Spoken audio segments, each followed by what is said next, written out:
உலகின் தலைசிறந்த விஞ்ஞானிகள், சிறந்த கலைஞர்கள் மற்றும் புரட்சிகர சிந்தனையாளர்கள் அனைவருக்கும் பொதுவான ஒன்று இருந்ததை நீங்கள் எப்போதாவது யோசித்திருக்கிறீர்களா?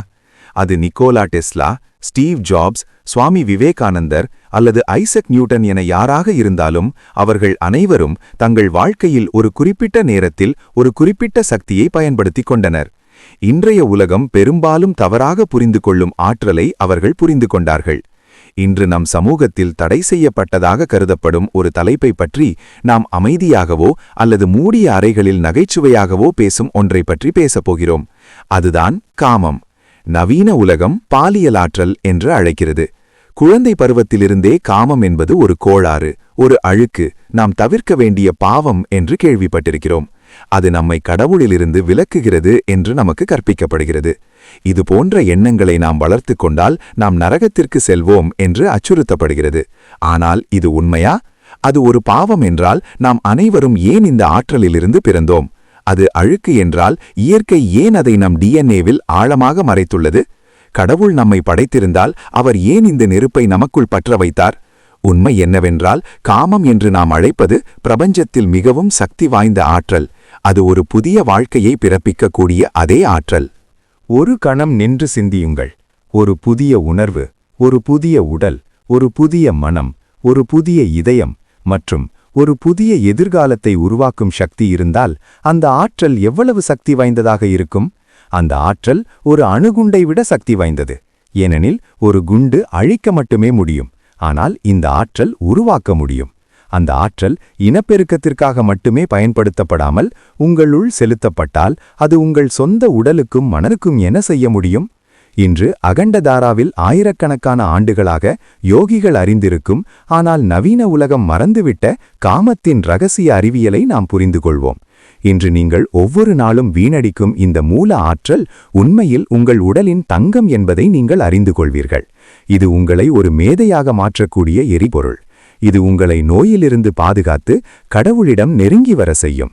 இது காமத்திலிருந்து ராமனுக்கான காமத்திற்கு ஒரு பயணம். இது காமத்திலிருந்து மைபாட்டிற்கான பயணம். எனவே நமது தப்பெண்ணங்களையும் பழைய சிந்தனைகளையும் ஒதுக்கி வைத்துவிட்டு உங்களுள் எரியும் நெருப்பை ஒரு அறிவியல் லென்ஸ் மூலம் பார்ப்போம். முதலில் இந்த ஆற்றல் உண்மையில் என்ன என்பதை நாம் புரிந்து கொள்ள வேண்டும். அது நம் உடலில் எவ்வாறு உருவாகிறது? ஆயுர்வேதத்தின்படி நாம் உண்ணும் உணவு மிக நீண்ட செயல்முறையின் வழியாக செல்கிறது. முதலில் உணவு செரிக்கப்பட்டு சாறாக மாறுகிறது. இந்த சாறு 5 நாட்கள் சமைக்கப்படுகிறது. பின்னர் அது இரத்தமாகிறது. இரத்தம் சதையாகிறது. சதை கொழுப்பாகிறது. கொழுப்பு எலும்புகளாகிறது. அஸ்தி மஜ்ஜையாகிறது. இறுதியாக செரிமானத்தின் கடைசி மற்றும் மிகவும் தூய்மையான கட்டத்தில் உருவாகும் தனிமம் ஆயுர்வேதத்தில் சுக்ர அல்லது வீரியமாக அழைக்கப்படுகிறது. அறிவியல் ரீதியாக இது நம் உடலில் மிகவும் விலைமதிப்பற்ற சாறு. இது உருவாக அதிக நேரமும் சக்தியும் எடுக்கும். 40 கிலோ உணவிலிருந்து அல்லது 40 நாட்கள் செரிமானத்திற்கு பிறகு ஒரு சில துளிகள் விந்து மட்டுமே உற்பத்தி செய்யப்படுகிறது என்று பண்டைய நூல்கள் கூறுகின்றன. இது உடலின் சாராம்சம். இது ஒரு துளி வாசனை திரவியத்தை உருவாக்க ஆயிரக்கணக்கான பூக்களை பிழிவது போன்றது. இந்த திரவத்தில் லெசித்தின், பாஸ்பரஸ், கால்சியம், ஆல்புமின் மற்றும் புரோஸ்டாகிளாண்டின்கள் போன்ற கூறுகள் உள்ளன. அவை நமது மூளை மற்றும் நரம்பு மண்டலத்திற்கு அமிர்தமாக செயல்படுகின்றன. நவீன அறிவியலும் விந்து மற்றும் நமது மூளையில் உள்ள திரவம் செரிப்ரோஸ்பைனல் திரவம் என்று அழைக்கப்படுகிறது மிகவும் ஒத்தவை என்பதை அங்கீகரிக்கிறது. இதன் பொருள் உங்கள் மூளைக்கு சக்தியளிக்கும் பொருள் உங்கள் பாலியல் ஆசைக்கும் அடிப்படையாகும். நீங்கள் விந்து வெளியேறும்போது நீங்கள் அடிப்படையில் உங்கள் மனதை காலி செய்கிறீர்கள். இயற்கை இந்த ஆற்றலை முதன்மையாக ஒரு நோக்கத்திற்காக உருவாக்கியது: இனப்பெருக்கம், அதாவது இனத்தை தொடர. இது இயற்கையின் பாதுகாப்பு பொறிமுறையாகும். ஒவ்வொரு உயிரினமும் அதன் இனம் அழிந்து விடாமல் இருக்க தன்னை போலவே பிறக்க விரும்புகிறது. அதனால்தான் இயற்கை ஆசையில் இவ்வளவு தீவிரமான இன்பத்தை, இவ்வளவு தீவிரமான பேரின்பத்தை மறைத்து வைத்துள்ளது. இதனால் உயிரினங்கள் அந்த இன்பத்தின் மோகத்தால் இயக்கப்பட்டு இனப்பெருக்கம் செய்யும். அது இன்பத்திற்காக இல்லாவிட்டால் ஒருவேளை யாரும் இந்த குழப்பத்தில் சிக்கியிருக்க மாட்டார்கள். உலகம் முடிவுக்கு வந்திருக்கும். இந்த இன்பம் இயற்கையின் ஒரு பொறி. அதன் கட்டளையை செய்ய அது உங்களுக்கு வழங்கும் லஞ்சம். எனவே பாலியல் ஆசை மோசமானதல்ல, அது வாழ்க்கையின் அடித்தளம். பிரச்சனை ஆற்றலில் இல்லை, அது அதன் திசையில் உள்ளது. சாதாரண மனிதர்கள் மற்றும் விலங்குகளில் இந்த ஆற்றல் ஈர்ப்பு விதிக்கு கீழ்ப்படுகிறது. அது கீழ்நோக்கியும் வெளிப்புறமாகவும் பாய்கிறது. அது கீழ்நோக்கி பாயும்போது அது தற்காலிக இன்பத்தை தருகிறது மற்றும் புதிய வாழ்க்கையை பிறப்பிக்கிறது. இந்த இன்பம் மிக குறுகிய காலம், சில கணங்கள் மட்டுமே நீடிக்கும். பின்னர் மிகுந்த சோர்வு மற்றும் மனசோர்வு வருகிறது. ஆனால் யோகிகள் ஒரு கேள்வியை கேட்டார்கள்.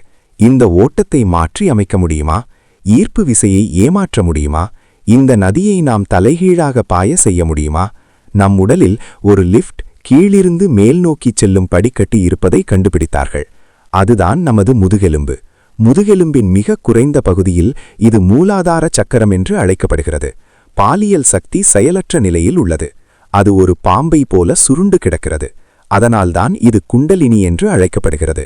நாம் தூண்டப்படும்போது இந்த ஆற்றல் கிளர்ந்து வெளியேறம் ஒரு வழியை தேடுகிறது. ஆனால் சில நுட்பங்கள் மூலம் நாம் வெளியேறும் கதவை மூடிவிட்டு உள்கள் கதவை திறந்தால் என்ன நடக்கும்?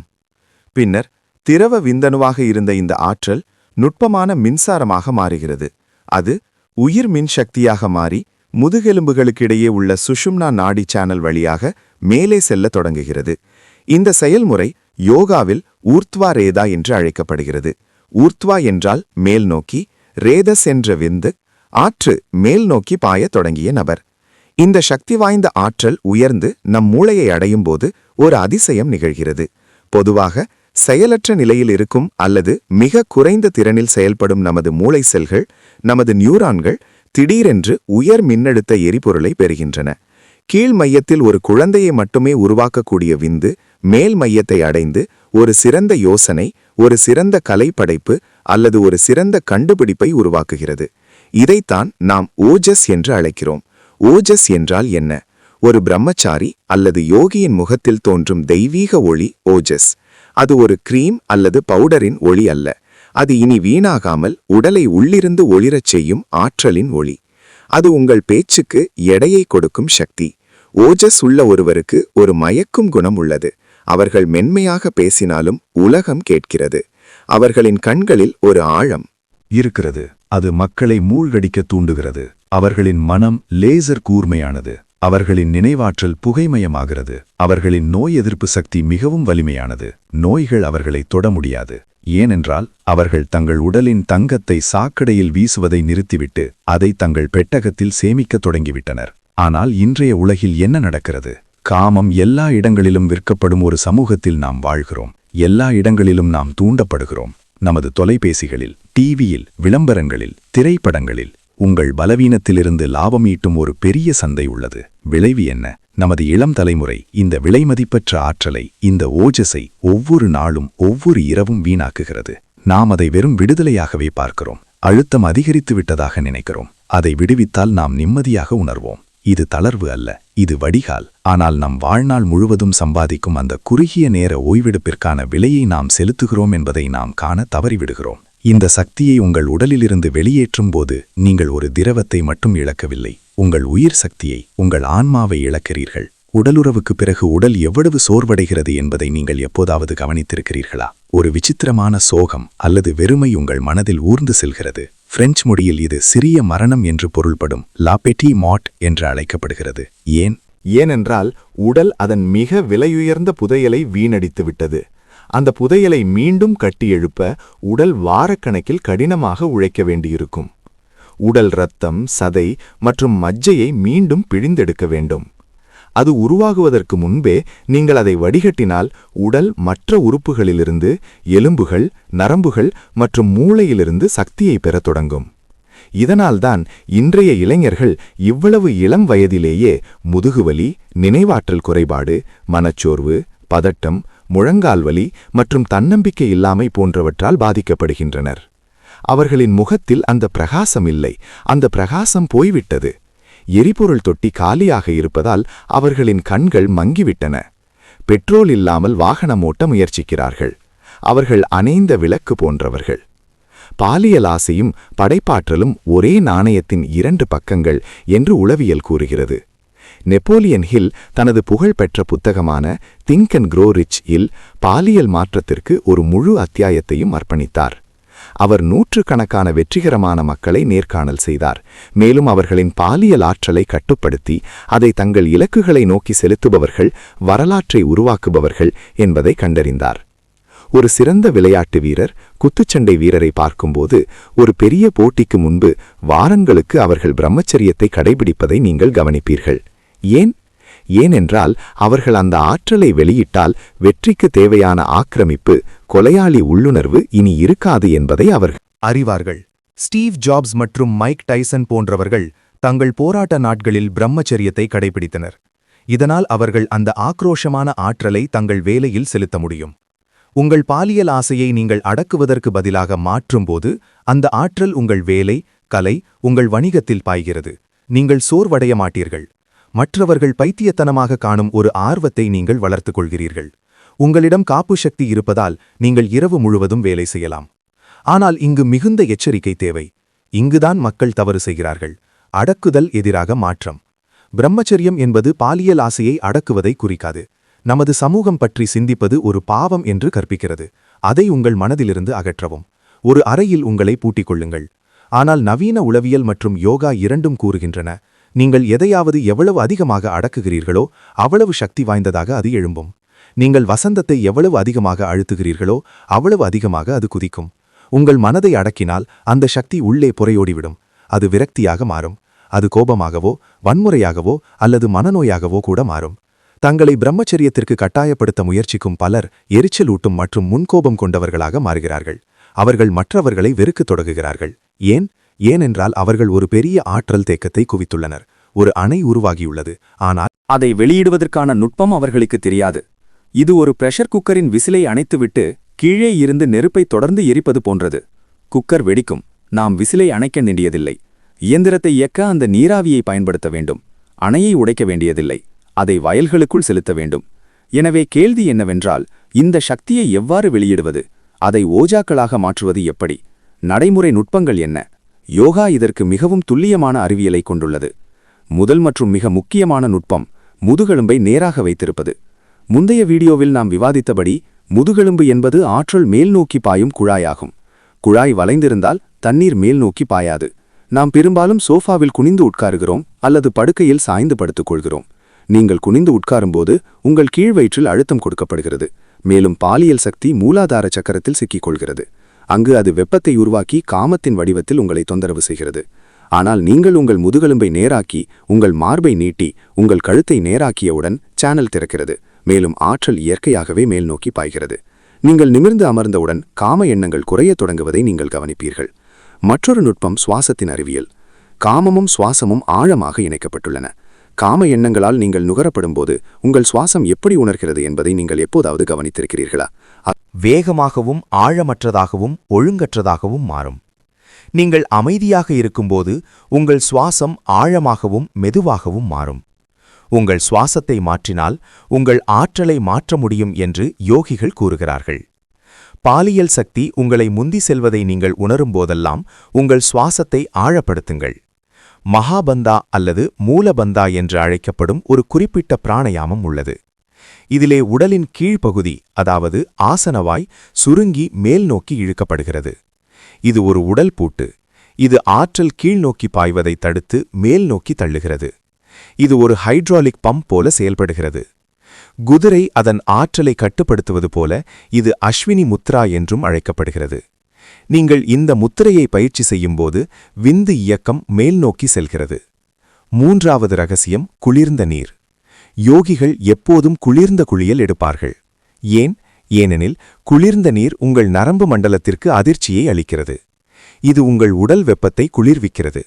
உங்கள் முதுகுதண்டில் குளிர்ந்த நீரை ஊற்றும்போது அது வேகஸ் நரம்பை தூண்டுகிறது மற்றும் பாலியல் எண்ணங்களை உடனடியாக நிறுத்துகிறது.